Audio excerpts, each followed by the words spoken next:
So my name is Rachel, and I'm here to tell you a story about a car accident I was a few years ago. So it was on December, the last day of school before winter break, and I finished all my tests, so me and my friend decided that we should do something after school. And usually she comes over to my house, but this time she convinced me that I go to her house. So we walked to a parking lot where her brother usually picked us up, and he also took two other people, which were the neighbors, which was Abigail and her older brother. So we're all in the car talking about what we're going to do for Christmas and what we're going to do tomorrow, what we want to do over winter break. But we had no idea what was coming up ahead, like 2 minutes ahead of us. And her house being like 5-10 minutes away, we never bothered to put our seatbelts on. So while we were talking, I totally forgot to tell my mom where I was going to be after school. So I reached down to get my phone from my backpack, and as soon as I reached down, the last thing that I heard was my friend yelling at her brother to look on her right. And next thing I know, I was on the floor with my forehead against my backpack like this.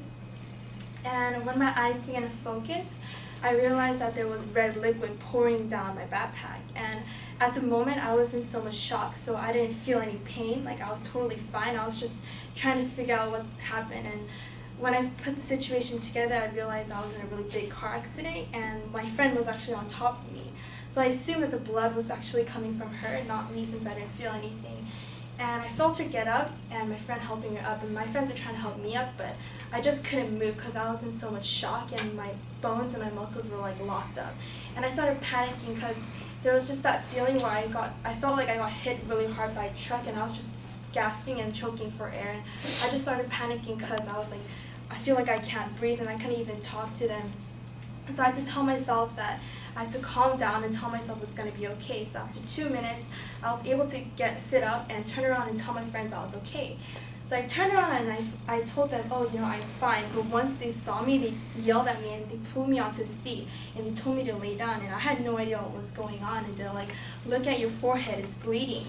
But I didn't feel anything. I thought I was totally fine. And I touched my forehead and I realized it was caked in blood. So I was just lying there and I was thinking, oh my God, my mom's going to kill me because when I broke my phone, I broke my glasses, I didn't even tell her where I was going to be, and I didn't wear a seatbelt. So I was just lying there and I was worrying about what she was going to say to me, if she was going to ground me. And Abigail, who was fine 5 minutes ago, started crying and moaning. And we looked over her to her side and we asked her what's wrong. And we realized she was in so much pain that she couldn't even tell us what was going on, and she just pointed at her shin. So we looked at her shin and there's just blood all over her seat and there's something sticking out. And then we got a closer look and it was her bone sticking out.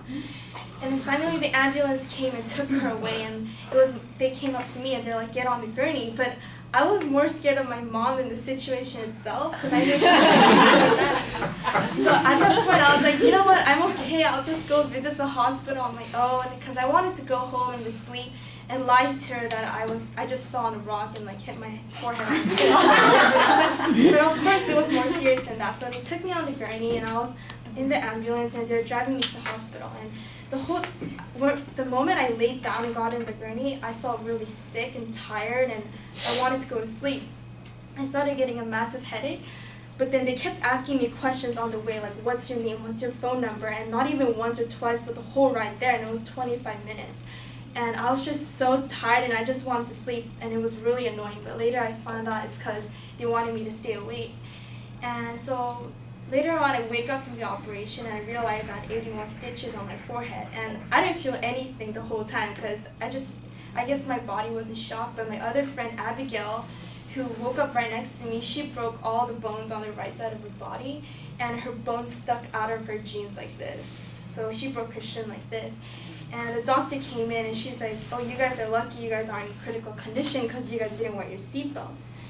And yeah, of course we were lucky and we got to miss out on school and everything. And to this day I'm grateful that I'm alive. And moral of the story, always wear your seatbelt.